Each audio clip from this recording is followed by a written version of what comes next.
no sé por qué no me dejaba ingresar. No sé si ustedes hasta ahorita también acaban de ingresar o ya los había dejado ingresar. Buenas tardes, licenciado. Buenas tardes.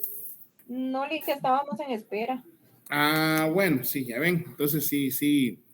Yo desde las 5:30. Bueno, vamos a dar inicio ya con la clase del día de hoy. Esperemos que más adelante se vayan conectando. Creo que dejamos el tema anterior, lo dejamos un poco, no lo agotamos.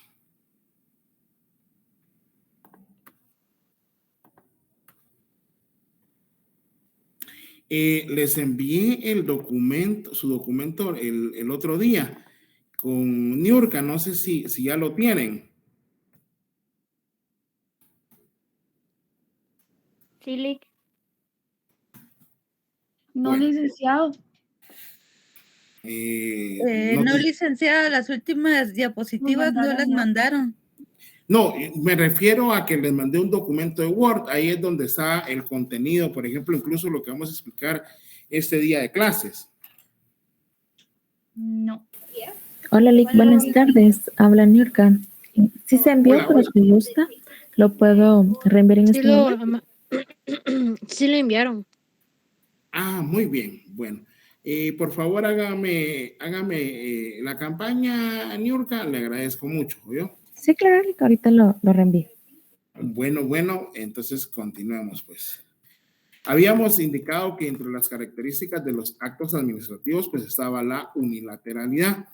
La unilateralidad se refiere a esa característica que solo los órganos administrativos dentro del marco de sus competencias, pues van a emitir el acto o la resolución administrativa, ya sea de oficio o a solicitud de parte, ¿verdad? Por ejemplo, a solicitud de parte, cuando se insta ante un órgano administrativo, se hace una petición con base a lo que establece el artículo 28 de la Constitución Política de la República, en concordancia con el artículo 1 de la Ley de lo Contencioso Administrativo.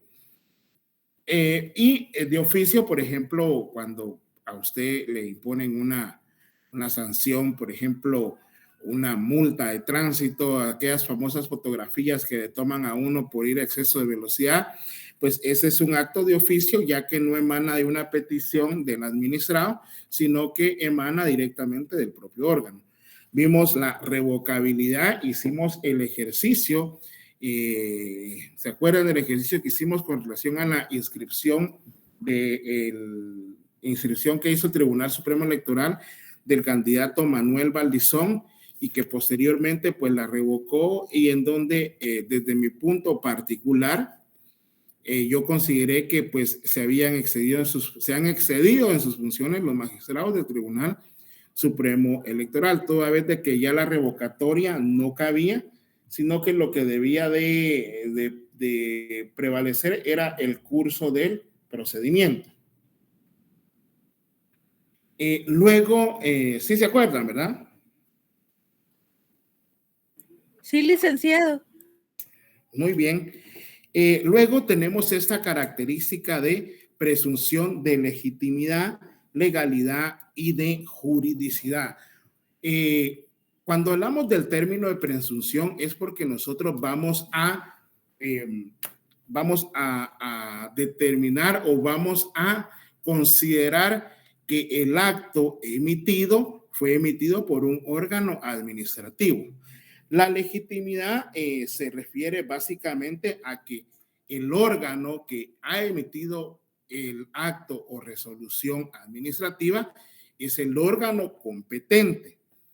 Por ejemplo, si el Tribunal Supremo Electoral emite una resolución dentro de su competencia, que es el acto electoral, con base en la ley electoral y de partidos políticos, con base a sus reglamentos, etcétera, es porque la propia ley establece que va a ser el Tribunal Supremo Electoral el ente que puede emitir esas resoluciones.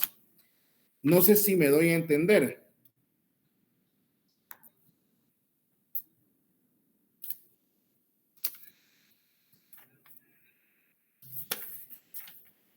Por ejemplo, cuando la Contraloría General de Cuentas pues emite, la Contraloría General de Cuentas está legitimada para poder hacer esas auditorías gubernamentales y al final emitir una resolución. A eso es lo que le llamamos nosotros legitimidad. Es decir, el órgano debe estar legitimado por parte de su ley respectiva para poder emitir ese acto. Si no, no lo puede emitir. Vamos a ver. Por ejemplo, vamos al artículo 88 de su ley electoral y de partidos políticos, por favor. El artículo 88 de la ley electoral y de partidos políticos establece sanciones. El Tribunal Supremo Electoral impondrá sanciones a las organizaciones políticas y candidatos por infracción a normas de la presente ley y a las que rigen su constitución y funcionamiento, dependiendo de la gravedad de la infracción y de la jurisdicción, ya sea nacional, departamental o municipal, según corresponda, sin que exista una orden de prelación, impondrá las siguientes sanciones. Acá lo que nos está definiendo el artículo es que es el Tribunal Supremo Electoral el único ente que puede, por ejemplo, emitir una resolución administrativa en donde se sancione a un partido político o a un comité o a una organización política. Les decía yo, por ejemplo, la Contraloría General de Cuentas, pues es la que puede hacer una auditoría gubernamental, porque es el único ente legitimado para establecer si dentro de un expediente de glosa, pues se encuentra reparos, y si esos reparos no son desvanecidos, pues deberá promover el juicio de cuentas respectivo para que pueda cobrar lo que presuntamente se perdió.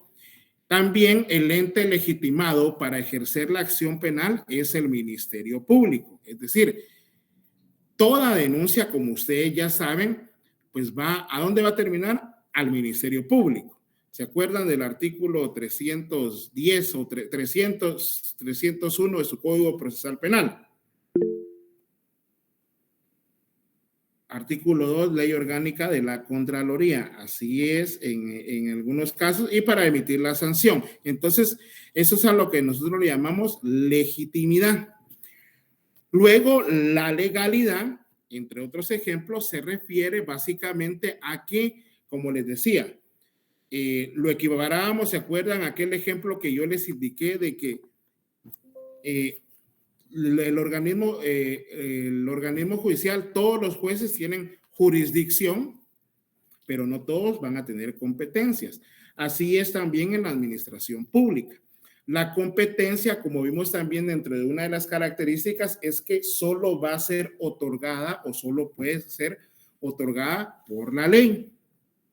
Y por último, nosotros debemos de presumir que esa resolución o ese acto administrativo ha cumplido con el principio de juridicidad, es decir, se ha observado la norma legal.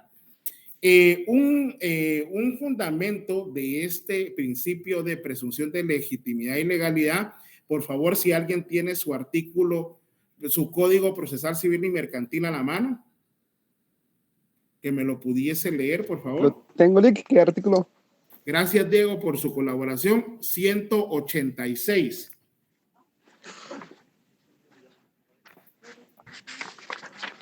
¿186? ¿Autenticidad de los documentos? ¿Lo es, Lick? Sí. Artículo 186. Autenticidad de los documentos. Los documentos autorizados por notario o por funcionario o empleado público en ejercicio de su cargo producen fe y hacen plena prueba, salvo el derecho de las partes de redarguirlo de nulidad o falsedad. Los demás Ahí estamos. Los actos o resoluciones emitidos por notario, inclusive cuando usted se vaya a graduar, pues va a ostentar o va a obtener el título de notario, en donde usted va a gozar de esa presunción de legitimidad de todos los actos y contratos que usted vaya a autorizar. Entonces dice que tanto el funcionario como el empleado público emitidos pues van a presumirse que son legales y que son auténticos, salvo el derecho de las partes de redarguirlos de nulidad o de falsedad. En materia administrativa, pues, no obstante, si los actos o resoluciones administrativas llevan o reúnen estas características, pero si nosotros no estamos de acuerdo con ellas por considerar que no la llenan, pues nosotros podemos plantear los recursos que la ley nos permite. ¿Alguna pregunta con este principio de presunción de legitimación, legalidad y de juridicidad?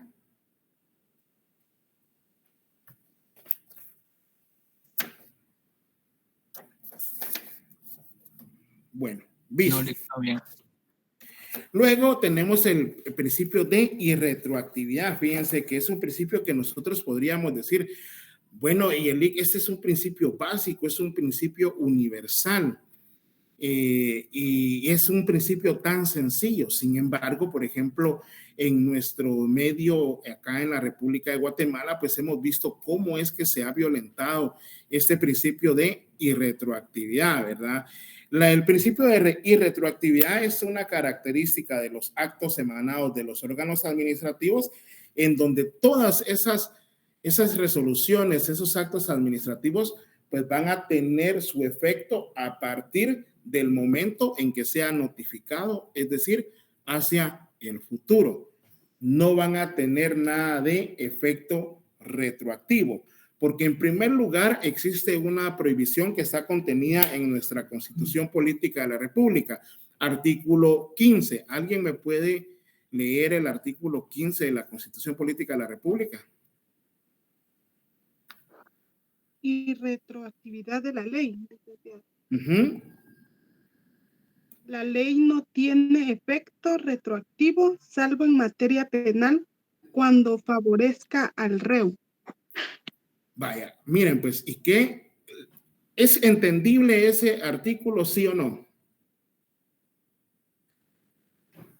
Podemos aplicar la ley, por ejemplo, una ley que sea promulgada el día de hoy hacia el pasado. No, la ley va a ser con efectos hacia el futuro. ¿Cuál es la única excepción a la regla? Materia penal. Cuando favorezca el reo. Únicamente es en materia penal y cuando favorezca al reo. Sin embargo, les voy a poner dos ejemplos que, como les digo, lamentablemente cuando se politizan las instituciones, cuando se politiza la norma jurídica y no se aplica de acuerdo con la interpretación que debe tener la misma, es cuando ya se tergiversa o ya se restringe el alcance de la norma. Y les voy a poner dos casos simples. Por ejemplo, para los que tuvieron conmigo bien a recibir derecho penal, bueno, bien o mal, ¿verdad? Porque no sé si aprendieron. Les expliqué con relación, precisamente estamos en época ya electoral, en donde se aplicaba aquel famoso artículo de financiamiento electoral ilícito. Que si se recuerdan algunos, para los que ven noticias, pues habían muchos empresarios que fueron procesados también. Muchos aceptaron incluso los cargos porque la pena oscilaba entre los 2 a los 6 años, no me recuerdo, ahorita bien viene la norma. Sin embargo, yo en su momento, yo hasta les mandé las diapositivas a mis alumnos de Derecho Penal, cuando recibimos Derecho Penal, en donde les decía, en primer lugar, que el tipo no les aplicaba porque el elemento objetivo del tipo penal ahí establecía que únicamente iban a ser sujeto activo, y ya les dije, cuando la ley señala el sujeto activo específico, quedan excluidos todos los demás, y solamente el sujeto que determina la norma penal va a ser el responsable de transgredir dicha norma. Entonces, estaban aplicando ese artículo a la fuerza porque estaban procesando a empresarios en donde se indicaba que quien diera, pero en realidad el tipo penal no establecía eso. El tipo penal establecía que queda prohibido a las organizaciones recibir dinero proveniente de actos ilícitos, entiéndase crimen organizado, lavado de dinero, extorsiones, etcétera. Luego, pues, como les decía, lamentablemente cuando no se aplica la ley, se hizo la consulta o se presentaron inconstitucionalidades contra ese artículo. Y Susana Fabiola nos quiere comentar. Perdón, Lick, se me activó el micrófono. Muy bien, no hay problema. Bueno, entonces, como les decía, ahí luego ya se creó el delito de financiamiento electoral no registrado. Y lo que decía el señor juez Gálvez, que para mí no estaba en lo correcto, era que se le estaba aplicando una norma más benigna, pero no, la norma fue creada hasta en el año 2020 y la norma la imputación se estaba realizando a hechos realizados en el año 2012, 2014, 2015. Entonces se estaba aplicando la ley de manera retroactiva. Y yo como docente, como analista también de la norma, pues esa era mi conclusión. Si el tipo penal no decía, no establecía ese sujeto activo, tampoco se le podía aplicar esa norma por otro tipo penal creado de forma posterior. Permítanme, voy a jalar mi código penal. Les recomiendo este código penal de estudio, Noé.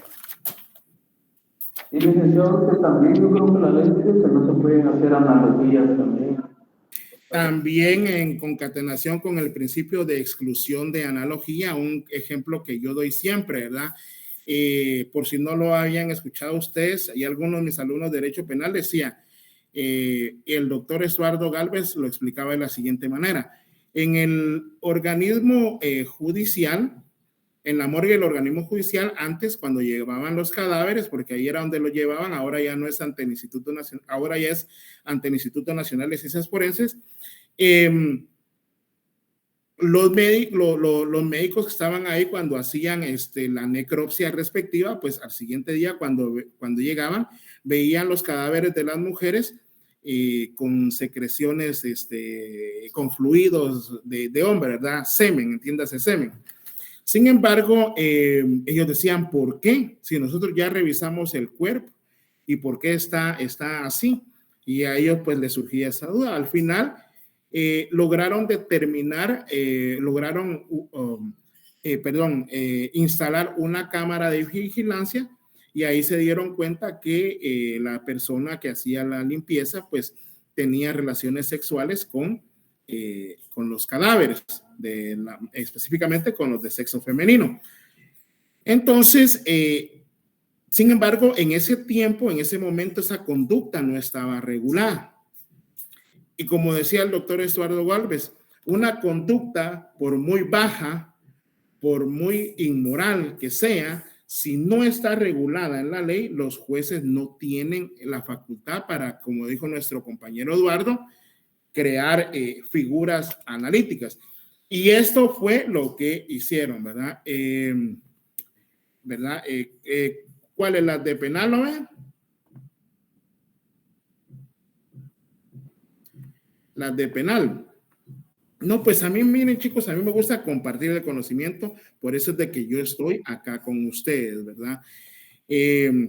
Ahí yo hice ese ejercicio de por qué no se les podía aplicar a ellos. Ojo, y no solamente por el hecho porque yo sí, a mí lo que me interesa es de que se aplique o que prevalezca el imperio de la ley. Que no se esté haciendo es otra cosa, chicos. Otro caso también muy álgido es por ejemplo, con la inscripción de la candidata Suri Ríos de Valor. Yo soy del criterio que para mí a ella no le aplica esa prohibición constitucional porque es una prohibición que se estaría aplicando de manera retroactiva, ¿verdad? se estaría aplicando de manera retroactiva. Y les voy a poner un ejemplo. Algunos que tratan de tergiversar dicen, pero si es que cuando hay un rompimiento constitucional, el asunto es que se crea una nueva constitución. No, por ejemplo, vimos en el caso de Serrano Elías que él quiso disolver el Congreso y se mantiene vigente esa norma, se mantiene vigente la Constitución y no se tuvo necesidad de constituir otra Constitución, ¿verdad? Entonces, si nosotros solo nos ponemos a estudiar, sí, la retroactividad no se aplica, la ley no tiene efectos retroactivos, no, pero hay que hacer esos análisis, ¿verdad, estimados alumnos? ¿Alguna duda, alguna pregunta? ¿Hasta acá? Estaba con el financiamiento electoral ilícito. Artículo 4. Nico, una preguntita. Ay, perdone. Julio, ya lo extrañaba, ya no me había visto. No, Lick, es que tuvimos una tormenta de nieve aquí, entonces no tuvimos energía eléctrica casi 3 días. Bueno. Pura planta. Pero ya estamos aprovecho mis disculpas por el viernes. Teníamos asamblea en el Colegio de Abogados y Notarios, la asamblea anual, y por eso fue que no pude estar con ustedes el día viernes. Julio. Sí, Lick, gracias. Una consultita, Lick, o sea que lo que no está en la ley no podemos juzgar a nadie, ¿verdad? Porque, por ejemplo, así como hablaba de la retroactividad, yo me recuerdo que había escuchado un caso penal de una persona que estábamos juzgando por otros casos que anteriores y todo, entonces me dijeron que no podían juzgarlo por eso, porque yo lo estaban juzgando por otras cosas que nada que ver. Algo así más o menos le entendía el caso. Ojo, aclaro, el principio general es que la ley no tiene efecto retroactivo. La excepción a la regla es que únicamente sí va a tener efecto retroactivo cuando sea en materia penal y siempre y solo siempre y cuando, Julio, favorezca al reo. También hay otro principio en el derecho penal que ustedes conocen muy bien, que es el principio de non bis in idem, ¿verdad?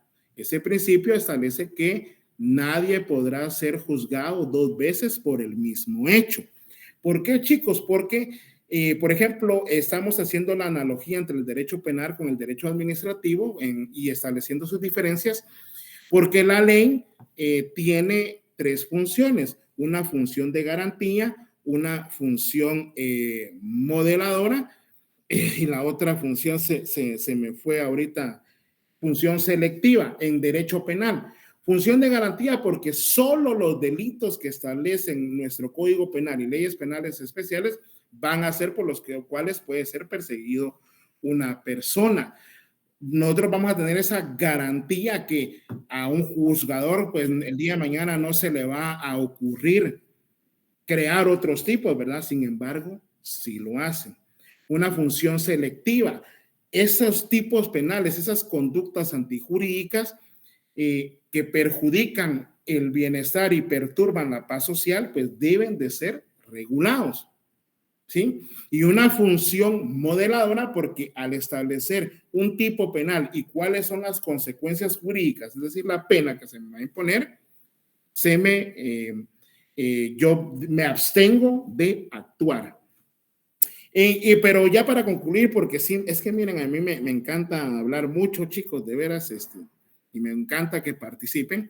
El artículo 407N establecía el financiamiento electoral ilícito y regula la persona individual o jurídica que aporte, aquí viene uno de los primeros verbos rectores, reciba o autorice recibir recursos destinados al financiamiento de organizaciones políticas o sus candidatos con motivo de actividades permanentes. Aquí viene la conjunción.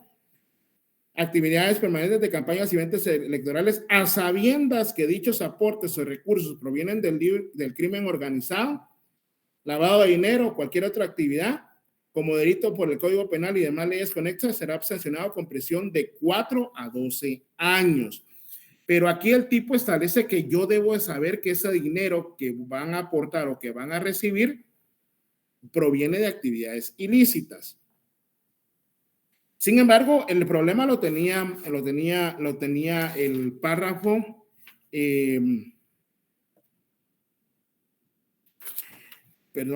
vamos a ver.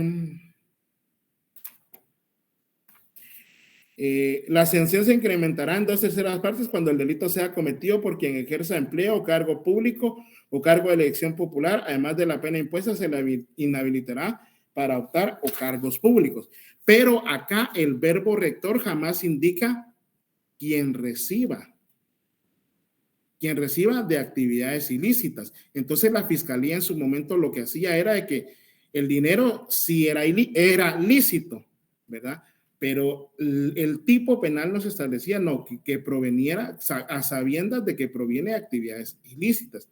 Sin embargo, es que querían decir, lo que pasa es de que la pena debe de graduarse la pena, ¿verdad? Y entonces por eso fue que crearon el artículo 407O. Ahí sí dice, quien consienta o reciba aportaciones con motivo de actividades permanentes de campaña electoral y no las reporte.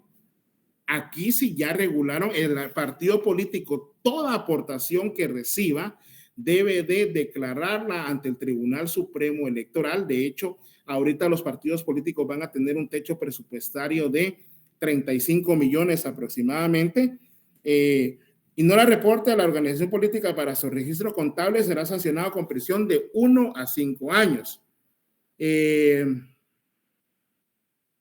Y aquí está, pero este tipo penal fue creado,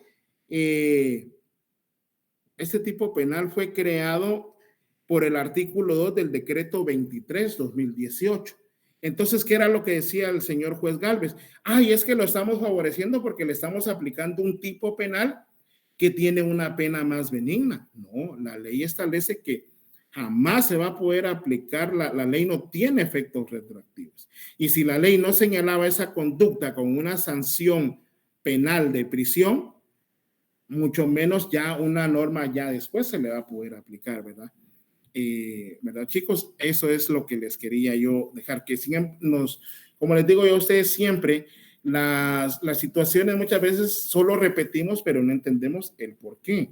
Y eso pues son herramientas que yo trato de transmitirles a ustedes porque les van a servir en su ejercicio profesional para los que litigan o para los que vayan a actuar dentro de la administración pública. ¿Alguna duda?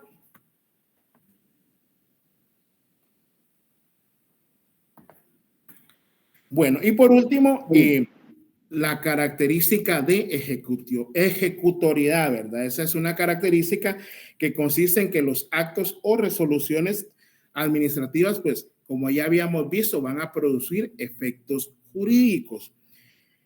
Y estos efectos jurídicos van a ser de forma inmediata y deben de ser cumplidos aún en contra de la voluntad del administrado.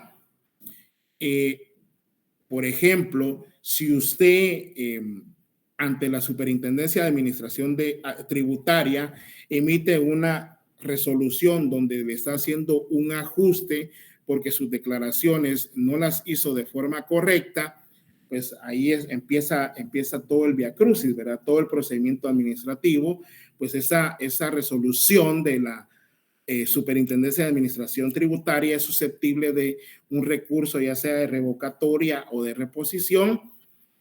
Y si es declarado sin lugar al recurso de revocatoria o reposición, pues usted puede plantear el proceso contencioso tributario. Aquí ya no es administrativo, sino que se le denomina proceso contencioso tributario.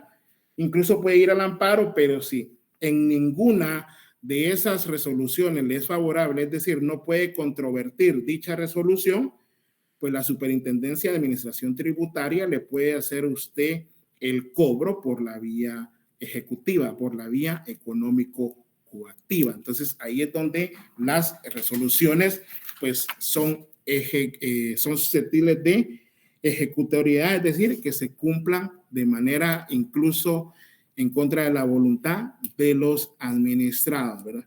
Yo hay veces de que soy bien tibio, por ejemplo, me pusieron 2 multas con fotografías que yo iba en el periférico y al final pues debía, creo que aproximadamente como 600 quetzales, pero como hicieron rebaja, ¿verdad? Pagué los 300, ahí están los 300, ¿verdad?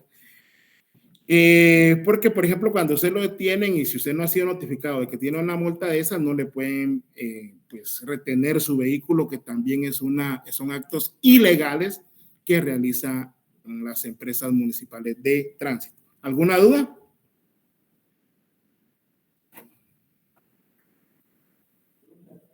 Solo un comentario. No, Carolina. Esas son condecoraciones, licenciado. ¿Cómo así? Las multas esas son condecoraciones, ¿verdad? Al final de cuentas, logró pasar el obstáculo. Al fin uno pues las termina pagando, ¿verdad? A eso me refiero, que son susceptibles, son ejecutoriales, ¿verdad? Y se puede hacer ya sea de forma directa porque el administrado la cumple con su propia voluntad, de manera indirecta porque el órgano pues la realiza, de forma indirecta porque se puede nombrar otra cuestión. Así es, muchas veces vemos muchos actos arbitrarios de la administración pública. Entonces, hasta acá, preguntado. Perdón, vamos a ver si cambia de diapositiva. Bueno.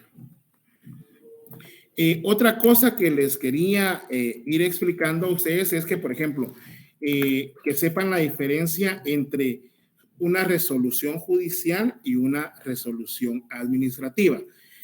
¿Alguien me podría indicar cuáles son las clases de resoluciones que emiten los órganos jurisdiccionales?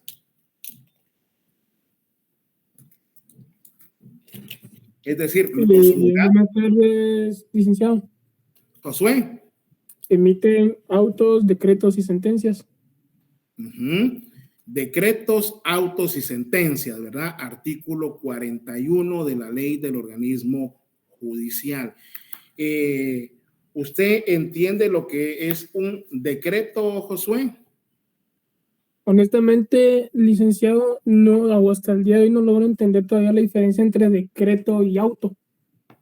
Muy bien. Un decreto, y no tengo empacho en explicárselo, ¿verdad, chicos? Porque yo así pasé toda mi carrera, ¿verdad? O sea, no me da pena decirlo. Mire, un decreto dentro de un proceso judicial, ya sea de carácter laboral, de carácter administrativo, de carácter penal, de carácter constitucional, ¿qué más? ¿Qué otra rama del derecho? De derecho familiar, etcétera. Un decreto son resoluciones que emiten los jueces que únicamente resuelven cosas de mero trámite. Pero ¿qué son esas, Lee? ¿Qué son esas cosas de mero trámite? Por ejemplo, ahorita entró en vigencia el decreto, creo yo, 13/2022, en donde ahora ustedes cuando ya vayan a ser abogados, pues van a tener que abrir su casillero electrónico para recibir sus notificaciones electrónicas. En caso que no lo hagan así, pues la ley establece que le van a poder notificar por los estrados. ¿Qué son los estrados? Son las paredes que están ahí en el juzgado, ahí las pegan las notificaciones y usted ya está notificado. Entonces, un decreto de trámite es, por ejemplo, que yo vengo, señor juez, de conformidad con lo que establece la ley, que me obliga ya a señalar casillero electrónico, vengo a cumplir y señalo para recibir notificaciones mi casillero electrónico, AM000-22838. Entonces, se le llama resolución de trámite porque únicamente usted va a decir, el juez va a resolver por recibido el presente memorial. Se toma nota del casillero electrónico señalado por el profesional. Nada más, esa es una resolución de trámite. Resolvió una cuestión simple, ¿sí? Josué, ¿ya estableció, ya va entendiendo qué es un decretito? Sí, ya lo tengo. Así, cositas que no tienen mayor... Perdone, usted indicó artículo 41. 141 de su ley del organismo judicial. Gracias, Lick. Muy bien. Luego Digo, por tenemos... ejemplo, apersonamientos y todas esas cosas también son se resuelven por decreto. Son decretos que resuelven cuestiones de mero trámite, ¿verdad? No hay que hacer un análisis. Contrario a los decretos, tenemos los autos.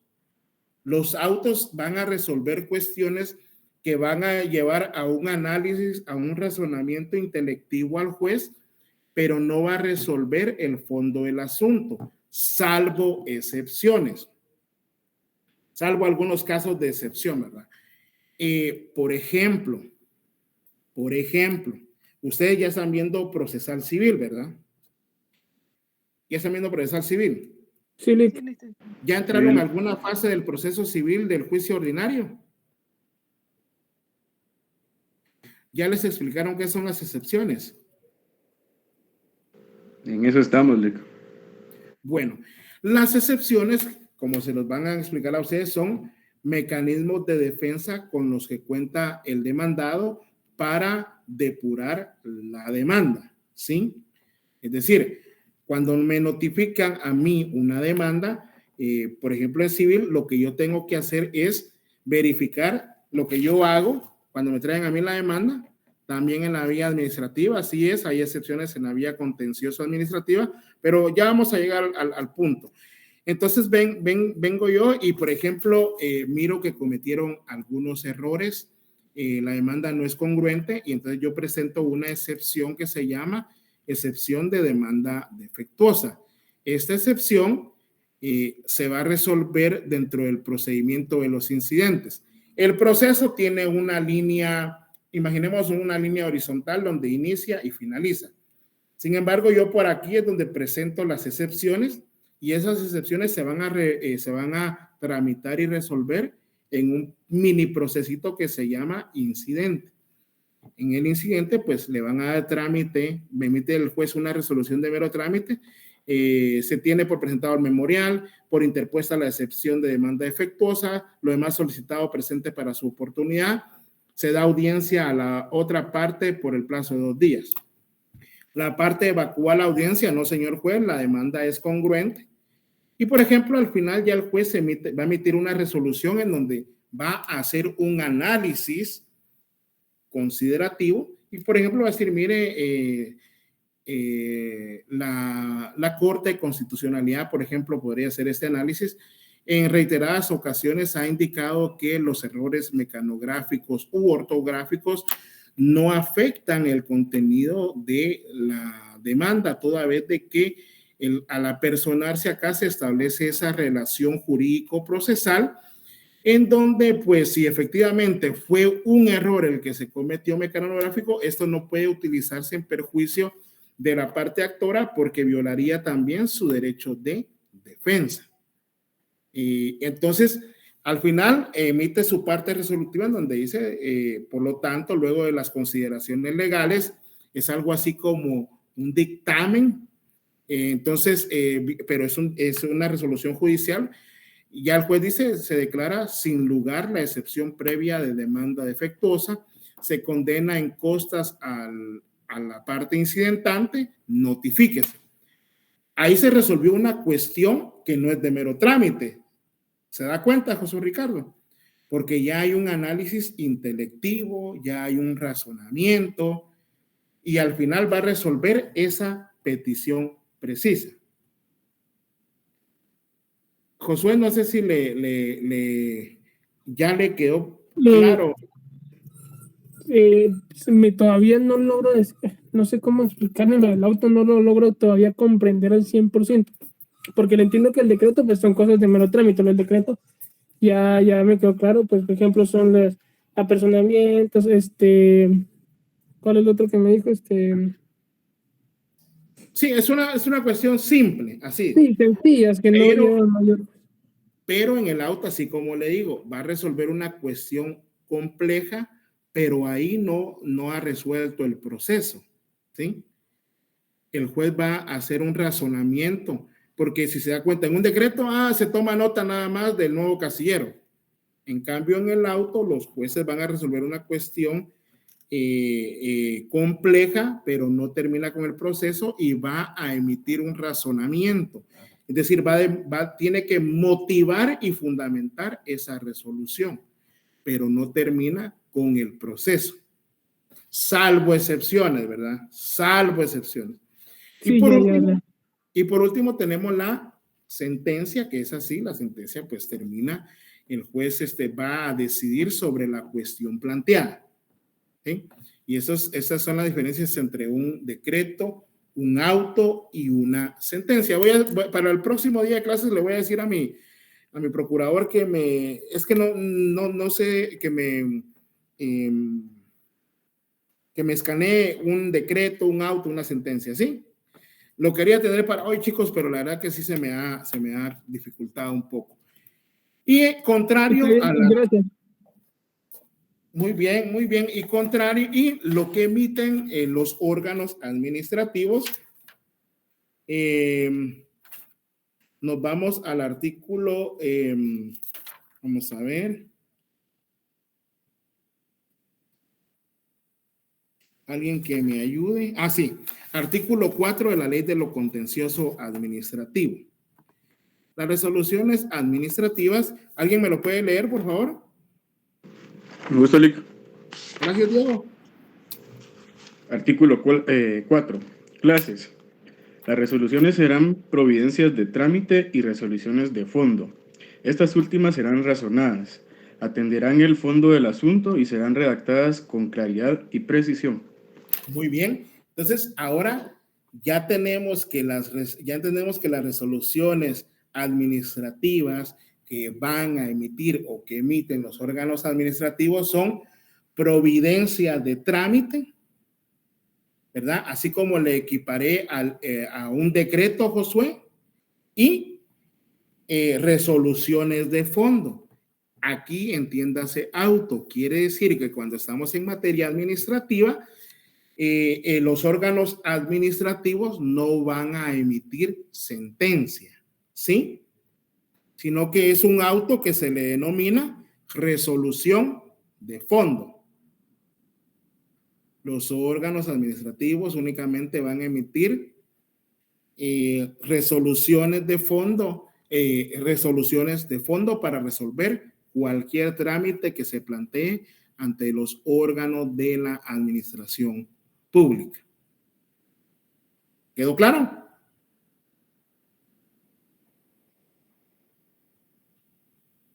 Chicos. Sí, licenciado. Ahora ya ustedes ya van a decir, bueno, voy por mi providencia, ¿verdad? Por ejemplo, usted va a hacer una petición, mire, ya tiene mi providencia de trámite. Eso significa, si ya me le dio trámite a mi asunto. Y ya cuando el expediente esté en estado de resolver, ya usted va a decir, bueno, mire, ya tiene mi resolución de fondo. Ya ven, hasta más bonitos se van a ver la gente. Diego. Y que entonces las providencias son resoluciones administrativas, en otras palabras. Sí, son resoluciones administrativas de mero trámite. Y cuando le vayan a resolver su petición, se llama resolución de fondo. Que sería como el auto en materia civil. Como el auto. Mira, pues voy a, ay, Dios mío, ¿qué pasó ahí? ¿Sí están viendo todavía la diapositiva o ya no? No, Ya no le... Bueno, mira, pues les voy a enseñar. Tengo abierto vamos a buscar una cuestión que tengo ya acá de algún partido político. Vamos a ver la resolución que metieron de compromiso, valor y orden. Vamos a ver qué es lo que han ellos presentado ante el tribunal. Vamos con corporaciones municipales, ¿verdad? Y vamos a ver.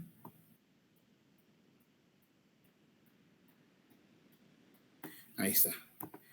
Y ahora voy a presentar, chicos.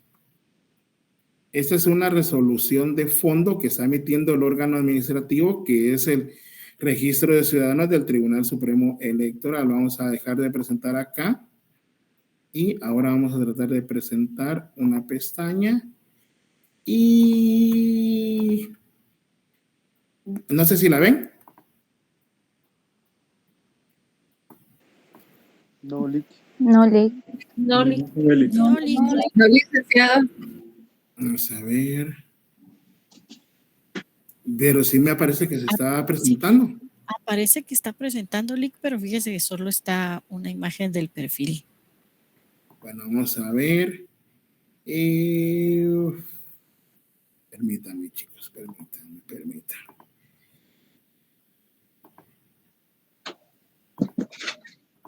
Ahora. Tampoco. Dice que Ahora sí. Bueno, miren pues chicos, ustedes son bien pilas y por favor yo quiero, es que su trabajo suyo de ustedes, diría aquel, ¿va? Es ser acuiciosos pues, y como les digo, tenemos todo en internet. Esta es una resolución de fondo, es una resolución pública. La primera resolución que se emitió acá por parte de la providencia de trámite se tiene por presentada la documentación para la inscripción de la corporación municipal del municipio de San Miguel Ixtahuacán del partido político Compromiso, Renovación y Orden, creo. Pero ya esta ya es una resolución. Aquí dice, están viendo en su pantalla, dice Res 048-2023. ¿Sí están viendo? Sí, Lick, sí, mira. Esta ya es la resolución de fondo.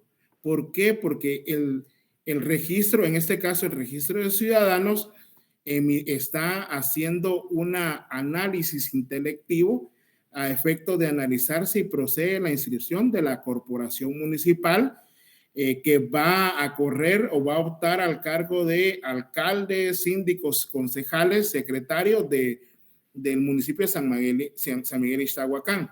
Y entonces, por ejemplo, acá lo que nosotros estamos viendo, si se dan cuenta, acá está el razonamiento no muy profundo, ¿verdad? Pero al fin dicen ellos que dice el registro de ciudadanos, que el examen del expediente se desprende que las postulaciones fueron realizadas de conformidad con lo que establece la ley electoral y de partidos políticos, deviniendo en consecuencia procedente resolver lo que en derecho corresponde.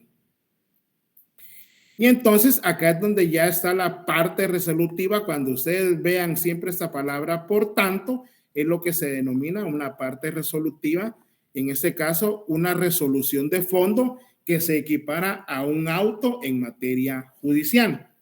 Y entonces acá pues ya se accedió a la inscripción de la corporación municipal que va a correr por el municipio de San Miguel Ixtahuacán del partido político Compromiso, Renovación y Orden.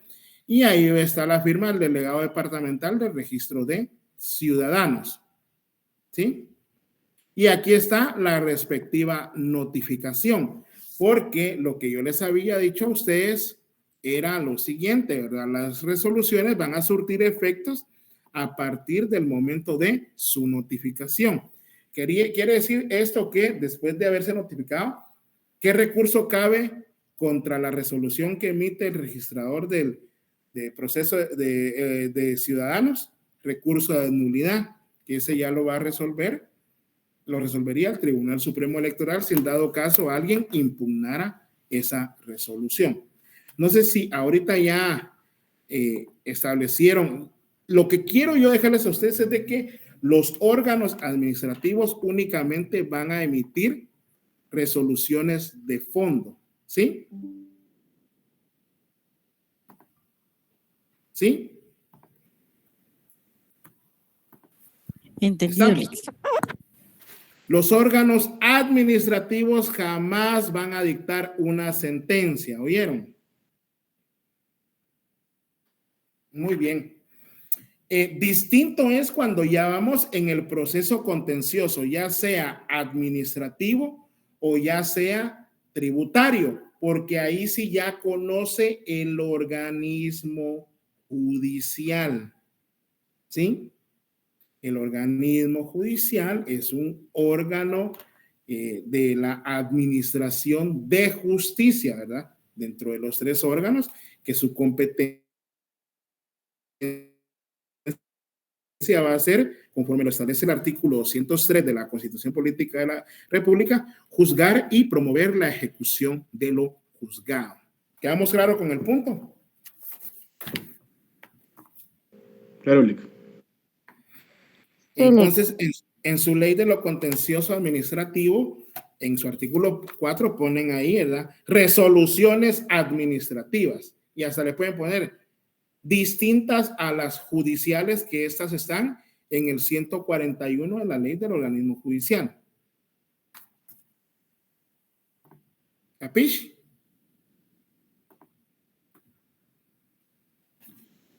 ¿Cómo dijo Lick? Disculpe. Omar, ahí en su artículo 4 ya pueden ustedes hacer la acotación, ¿verdad? Resoluciones administrativas, ¿verdad? Únicamente pueden emitir providencias de trámite o resoluciones de fondo. Una providencia de trámite es, como les decía yo, ahí podía poner el registro de ciudadanos. Se tiene por presentada la documentación presentada por el partido, creo, por acompañado los documentos respectivos. En lo demás solicitado presente para su oportunidad. Esa es una providencia de trámite porque ya le dio trámite a la petición, en este caso que es la inscripción de la corporación municipal. Por ejemplo, si usted va también a solicitar que ya no le cobren a usted el YUSI, porque como les dije, la municipalidad solo pueden cobrar 4 años, no más. Se puede pedir una exoneración de pago por prescripción, pues ahí la municipalidad le va a decir por presentada, ¿verdad? Por presentada la petición, y al final, esa es una providencia de trámite donde ya le dio trámite y al final le va a decir si sí o no. Y ahí dice, en la 141 son para resoluciones judiciales que solo emiten los jueces. Los órganos administrativos de la administración pública no son jueces, ¿sí? Continuemos pues, chicos, es que ¿cómo se dice la palabra? Gracias, licenciado. ¿Estamos bien, Omar? Sí, Lick, ahí estamos. Ahora ya sabemos la diferencia entre una resolución administrativa, una resolución judicial. Ya sabemos qué clases de resoluciones judiciales pueden emitir, que son decretos, autos y sentencias, y resoluciones administrativas, solo pues, providencias de trámite y resoluciones de fondo. Bueno, dentro de esas resoluciones, ahora ya vemos el siguiente tema en donde encontramos lo que son los actos reglados y actos discrecionales de los órganos de la administración pública. Esto se equipara, chicos, como lo que yo les decía el miércoles de la semana pasada. Sí, el miércoles fue, ¿verdad? El miércoles de la semana pasada yo les decía a ustedes lo siguiente. Un aspecto fundamental que le va a ayudar a usted a establecer o a diferenciar una norma es cuando una norma es de carácter imperativa y una norma es de carácter facultativa. En efecto, pues también los actos que pueden o resoluciones que pueden emanar de los órganos de la administración pública, hay actos que se les denominan actos reglados y actos discrecionales.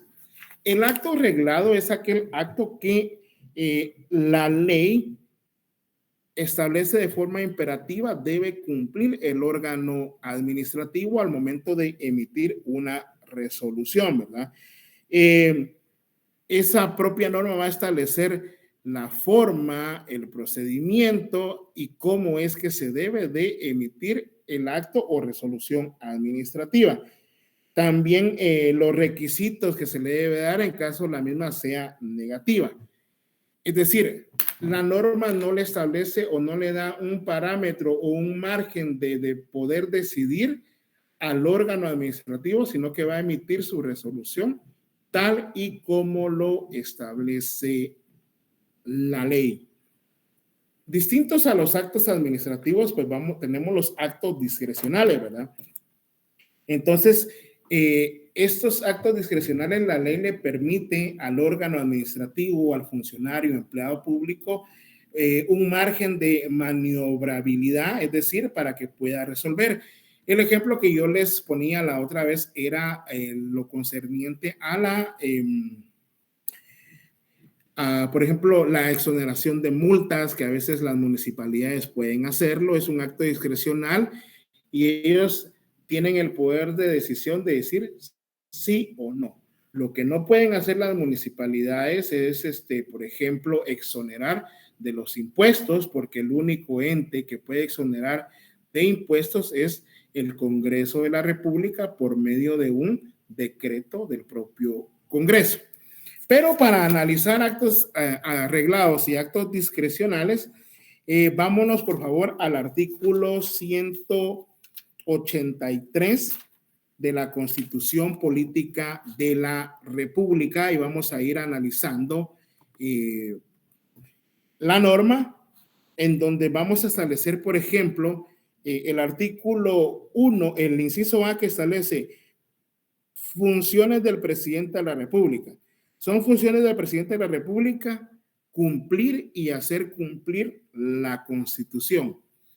¿Ustedes qué consideran que es esta clase de acto? ¿Es un acto reglado o es un acto discrecional? ¿Puede dejar el presidente? Pues, gracias, Darwin. Ajá, y la pregunta que nos tenemos que hacer es la siguiente. ¿Puede el presidente dejar de incumplir la Constitución? No, ¿verdad?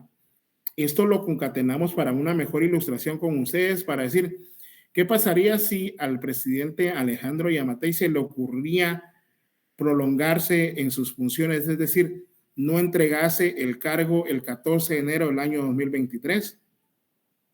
Ya está incumpliendo la Constitución, ¿verdad? Porque priva el principio de ejercicio de alternabilidad en el poder. ¿Se acuerdan de eso que lo vimos? Bueno, en el inciso B también tenemos proveer a la defensa y a la seguridad de la nación, así como a la conservación del orden público. Este también es un acto reglado, artículo 183 de la Constitución Política de la República. Este también es un acto reglado, toda vez de que es función del presidente de la República proveer a la defensa y a la seguridad de la nación, así como la conservación del orden público. ¿Por qué? Porque esta norma demanda de manera imperativa que no se transgreda la ley por parte de los subordinados. Inciso C, ejercer el mando de las Fuerzas Armadas de la Nación con todas las funciones y atribuciones respectivas. Ese también es un acto reglado. Vamos a ver, vi un comentario de Noé.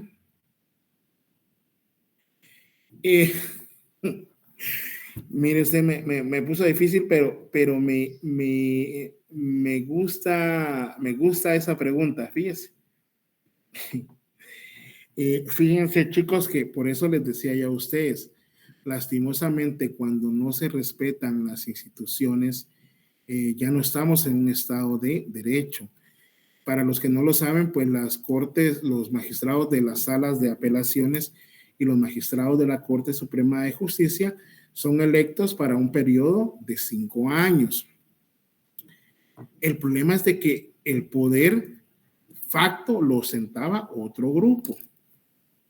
Y esta es mi opinión como docente. Si usted está de acuerdo conmigo, está bien. Si discrepa, está bien. Por eso vivimos en democracia.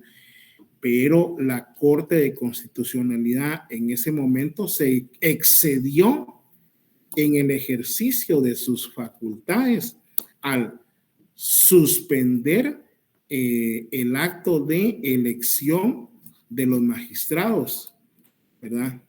La sentencia es la 1169-2020, creo yo, 1169-2020. ¿Por qué? Porque si bien es cierto, el Ministerio Público presentó una acción constitucional, el acto reclamado no podía otorgarse. Porque, sí, Herbert, permítame, entonces, lo que hace la Corte de Constitucionalidad de ese tiempo, excediendo esas facultades, suspende en el ejercicio suspende la elección de los magistrados de las Cortes, y no solamente eso, le le exige al Congreso, o mejor dicho, manda al Congreso a que elija a los magistrados violentando el procedimiento contemplado en la Constitución, indicándole que a los miembros del Congreso que deben escoger de viva voz y explicar por qué sí o por qué no le va a dar su voto al postulante a magistrado propuesto, obviamente elegido por parte de una nómina que da las famosas, ¿cómo se llaman esas? Las famosas comisiones de postulación. Yo me puse a hacer un cálculo matemático y pues yo creo que lo hice mal porque me dio que el tiempo le daba para 100 años. Desde ahí ya usted se está dando cuenta que los magistrados anteriores de la Corte de Constitucionalidad se excedieron. Pero sobre todo se exceden y con quién se exceden en el Congreso, pues en donde pues es un órgano netamente y puramente político. Porque lo que hace el Congreso ahora es señalar que se van a elegir magistrados siempre en cada convocatoria para las sesiones ordinarias, pero nunca, no empiezan a escoger, porque todavía está esa sentencia ahí. Pero lo más grave es, como les decía yo a ustedes, aplican una norma de carácter, una norma ordinaria que es la ley del organismo judicial. Sin embargo, la norma imperativa que prevalece es que nadie puede prolongarse en sus funciones. Sin embargo, el tiro le salió por la culata al otro grupo que pretendía que fuera el nuevo Congreso electo el que escogiera, y hasta el día de hoy no han electo a los magistrados que ya han sido preseleccionados por medio de las comisiones de postulación. Entonces, mi estimado Noé, sí se ha violado la propia Constitución, ¿verdad? Sí se ha violado la propia Constitución, y ese es el problema cuando no prevalece el imperio de la ley, ¿verdad? Y se tergiversa la misma. En la ley del organismo judicial, ahí si quiere lo busca, en ese se basó la sentencia de la Corte de Constitucionalidad, como les digo, es la 1169-2020. Creo que para magistrados de sala eran 260 postulantes, para magistrados de Corte Suprema eran 26.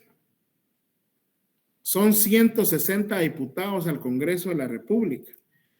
Cada quien debía razonar su voto por qué había votado así, en clara violación, entrometiéndose esa Corte de Constitucionalidad dentro de la función que le compete única y exclusivamente al Congreso de la República, ¿verdad? Lo viable era ahí que si se consideraba el Ministerio Público que se habían cometido actos reñidos con la ley, pues debía esperar a que tomaran posesión los magistrados y presentar las acciones de antejuicio que consideraba respectivas en contra de dichos magistrados, ¿verdad? Eso era lo idóneo. Y usted me puede decir, pero si ahí ya estaban, ¿cómo los iban a sacar de ahí? Sí, pero el tema es cumplir con la ley. Si otros no la cumplen, usted debe de cumplir la ley, ¿verdad? Herbert, sí, en su ley del impuesto único sobre el inmueble, pues usted ahí va a encontrar un artículo que establece que solo 4 años puede cobrarle aparte de ser un impuesto arbitrario, abusivo e ilegal, solamente 4 años le pueden cobrar del impuesto único sobre inmueble. Bueno, entonces, vamos, por ejemplo, permítame que mi chamaco se le está viendo su TikTok. Por ejemplo, vamos a ver, una actividad discrecional, por ejemplo, la tenemos en el artículo 183, inciso R. ¿Alguien me lo puede leer en lo que me tomo un poquito de agua? Inciso R. Exonerar de multas y recargos a los contribuyentes que hubieran incurrido en ella por no cubrir los impuestos dentro de los términos legales por actos u omisiones en el orden administrativo. Muy bien.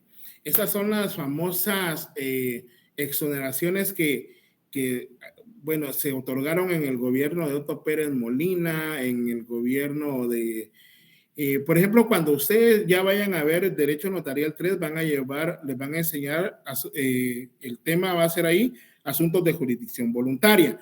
Esos temas de asuntos de jurisdicción voluntaria, pues está el proceso sucesorio, ya sea intestado o testamentario, ya sea notarial o judicial, en donde usted se va a topar de que la ley establece que para radicar un proceso sucesorio, los presuntos herederos tienen el plazo de 6 meses para radicarlo. Si no lo radican dentro de ese plazo de 6 meses, pues se les va a poner una multa del 100% del capital, que tenga la masa hereditaria. Por ejemplo, si la persona va a heredar, tenía que pagar 2,000 quetzales en impuestos, se le pone una multa del 100%, que son 2,000 quetzales, ya le sube a 4,000, y aparte otros recargos. Entonces muchas veces yo les decía a mis clientes, miren, ¿saben qué? Esperemos, tal vez haya alguna exoneración, porque ya el expediente está en estado de resolver en la Dirección de Catastro de Avalúo Bienes Inmuebles, y pues nos ahorramos eso. No, ni sabe qué, páguelo, me decían, está bueno. Otra cosa es, por ejemplo, con los ajustes que hace la Superintendencia de Administración Tributaria. Este artículo es el que utilizamos los abogados para pedir esas famosas exenciones, ¿verdad? Por ejemplo, tal vez deben 1 millón, 2 millones en multas, se le pide al presidente de la República por medio de un memorial sencillo. Y ya el presidente pues lo resuelve. Hilda y luego Gabriel. Gracias, Lick. Sí, justamente eso le iba a preguntar porque a mí me pasó un clavo de esos que nos atrasamos pues en radicar y definitivamente casi que la multa excedería lo que vale el bien. Entonces el abogado nos dijo eso, que se podría solicitar la exoneración, pero justamente mi duda es ahorita, ¿la conceden o no la conceden? ¿O qué hacer?